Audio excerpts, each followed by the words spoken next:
Boa noite a todas. Eu vou me apresentar como os espaços públicos a qual eu falo. Então, eu sou uma indígena professora. Esse é um espaço em que eu posso usar a fala, como bem diz a bolsa, diz na bolsa, sua boca é fundamental, né? Então, eu sou uma indígena mulher do povo Pancararu e os espaços públicos de fala os espaços que discutem a educação escolar indígena, que discutem as questões das mulheres indígenas. Eu sou membro do Conselho Estadual de Direito da Mulher, também da Comissão Permanente de Mulheres Rurais de Pernambuco. E eu venho de uma sociedade também matriarcal, de grandes lideranças mulheres.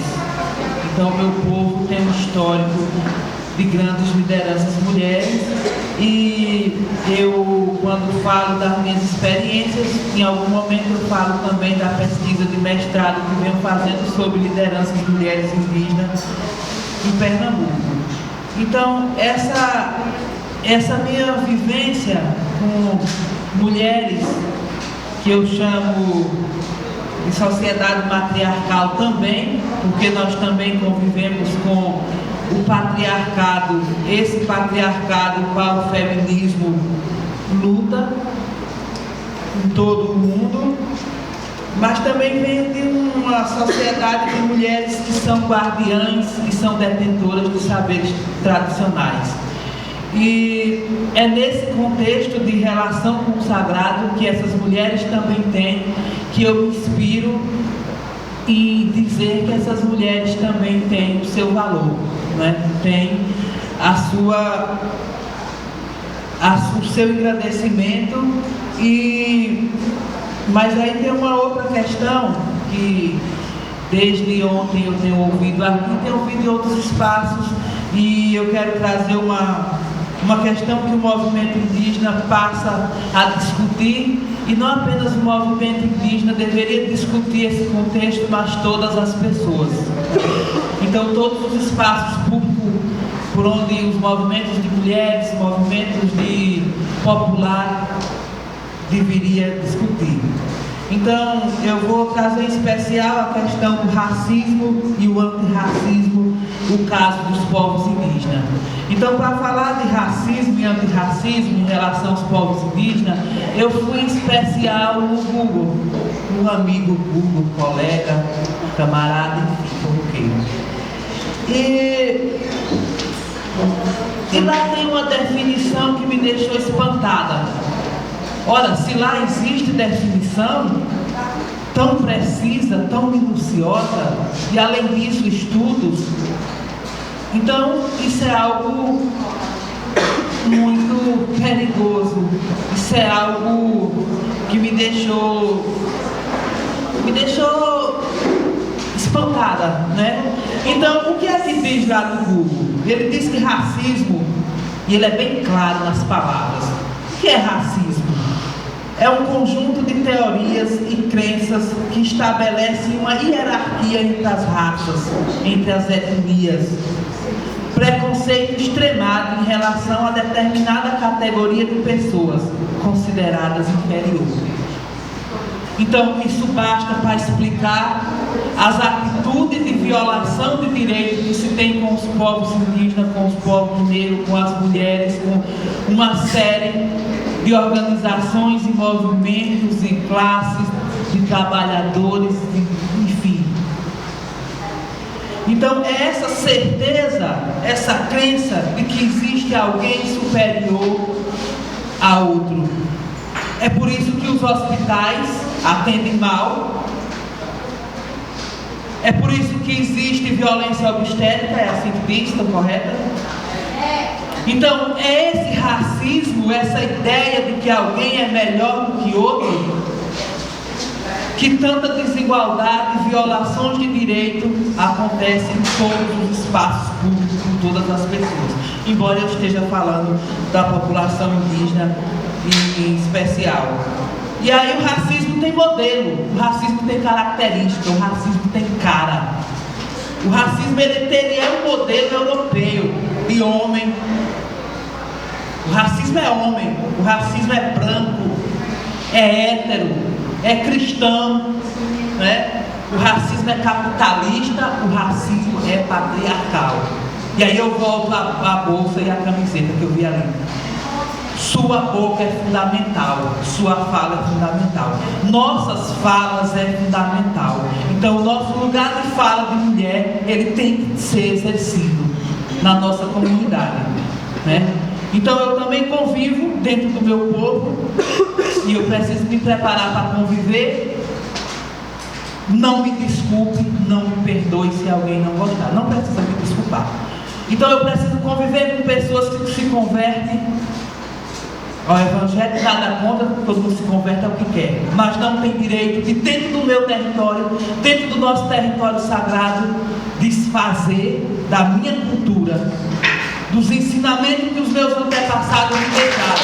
Não.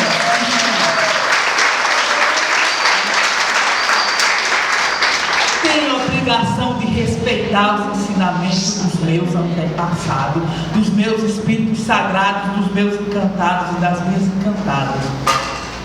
E pode exercer sua fé onde você quiser, menos desfazendo da nossa identidade, daquilo que nos identifica como indígena, como pancararu, como funiô, como chucuru, como xavante, como as 300 e tantas etnias que tem nesse país, né? E aí o racismo é perigoso, porque ele exclui os grupos sociais diferentes desse modelo. Se você não é homem, não é branco, não é hétero, não é cristão, você tem que ser excluído, massacrado. Massacrado é uma forma educada de falar, mas você tem que ser exterminado. Eu gosto de usar as palavras precisas, né? E aí isso resulta de violência de várias naturezas, né? De violação de direito. A gente precisa falar sobre isso porque o racismo é um sistema que tem várias dimensões. Ele tem dimensões epistêmicas, porque ele está nas academias. Ele tem dimensão política, porque está no Congresso. Acho que não é mentira, eu ouvi dizendo isso desde ontem aqui. Ele tem dimensão cosmológica, porque tem religião própria, porque tem um Deus próprio. E o Deus não é negro, não. Deus é loiro, dos olhos azuis. Ou não? Neles dizem, né? Não sei quem viu. Eu não sei. Enfim, e para chegar na nossa questão de mulheres, gênero, ele é também um eixo articulador do racismo.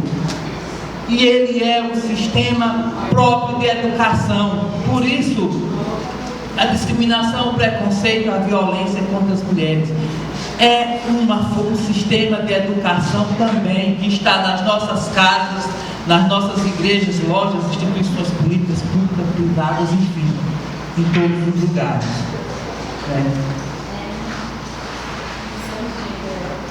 E aí, onde é que os povos indígenas entram nesse contexto? Ainda não chegou aos 3 minutos não, né? E aí, os povos indígenas, e alguém diz que a violência dos povos indígenas é cultural. Não se discute a Lei Maria da Penha. Cultural de quem? Porque eu me inspiro na cultura dos meus encantados e encantadas, dos meus antepassados. Eu não me lembro deles serem racistas, machistas. Os meus espíritos sagrados não são. Eles se comunicam com homens e mulheres e crianças. Então, e aí os povos indígenas, ao longo do contato violento, porque não foi contato de amizade, coisa nenhuma, foi um contato violento com o invasor. Eu digo invasor porque os primeiros golpistas de 1500 eram homens. Depois foi que vieram as mulheres, muitos séculos depois de ter estuprado as nossas e os nossos, porque eles estupraram homens também, né? Então, os povos indígenas aderiram a esse patriarcado, essa mazela, e aí desenvolveram também posturas machistas, práticas erradas que não pertencem às nossas culturas. Se não pertencem às nossas culturas, são práticas erradas, errôneas. E aí o patriarcado, ele violou os nossos territórios sagrados, explorou homens, mulheres, crianças, enfim, de forma que esse nosso país foi construído em cima do sangue negro, do sangue indígena, do sangue de camponeses, e a gente precisa dizer isso, não é ideologia, isso é verdade, né? Então quem conta a história dos vencedores e quem conta as histórias dos heróis? Nós precisamos contar a nossa história, porque ninguém vai contar como nós. Vai contar do seu jeito, né? Vai contar como contar o cristianismo até os 3 minutos, vou concluir. Bom, eu ia falar de feminismo comunitário, mas deixa pra lá. Eu vou. Tem 3 minutos, né? Dá tempo? Bom, se eu me declarar mulher feminista, eu dei um nó na minha cabeça, porque me disseram que não existe indígena feminista. Aí eu tive que ir atrás, por quê, né? Tive que ir atrás porque eu mesmo vou fazer minha própria pesquisa. Mas aí eu vou falar da minha linha teórica, que é o feminismo comunitário, que ele surge na Bolívia a partir de mulheres indígenas, e essa é a minha linha teórica de pesquisa, é o feminismo comunitário, que ele é um movimento sociopolítico, ele se centra na necessidade de construir a comunidade que questiona o sistema patriarcal, capitalista, neoliberal, colonial, transnacional, e tem um compromisso com a despatriarcalização, a descolonização e a autonomia do povo. Aqui no Brasil fala-se pouco de feminismo comunitário, mas nos outros países da Mesoamérica, da América Latina, nas terras de Abya-Yala, que era como os povos indígenas que estavam aqui antes dos colonizadores espanhóis e portugueses aqui no Brasil, tratava a Mãe Terra, as terras de Abya-Yala, as terras de América, da América, que hoje é dos Estados Unidos. Bom, e para concluir, eu chegar em feminismo indígena, que ninguém ousou escrever, parece que não. Aí eu, na qualidade de atrevida, que tinha que ser eu mesmo, eu ou outra parenta, eu convivo com as violências com as mulheres indígenas também, com os preconceitos, os racismos que elas sofrem dentro e fora da aldeia. Então, não me contaram essa história. Eu estou lá vendo com esses dois aqui que eu vejo mais do que com os olhos. Bom, e aí, já concluindo, a Marcha das Mulheres Indígenas, primeira no Brasil, que trata de corpo, território e espiritualidade, eu vou concluindo falando de corpo, né? Então, esse corpo indígena, esse corpo que é o corpo território, e aí a igreja sexualizou nossos corpos. Foi a igreja que disse que nossos corpos não podiam usar shortinho curto, nem andar pelado, nem e ter quantos filhos ou não ter, enfim, isso e mais aquilo. Mas os nossos corpos indígenas, para falar de feminismo indígena, e alguém já disse, existem feminismos outros, nós não somos iguais às mulheres dos anos 70 na Inglaterra, na França, até porque a gente nem sabia que existia França, não sabia nem que existia Recife, nem São Paulo, enfim. Mas a forma das nossas mulheres estarem na luta, já vou para concluir? Estou concluindo.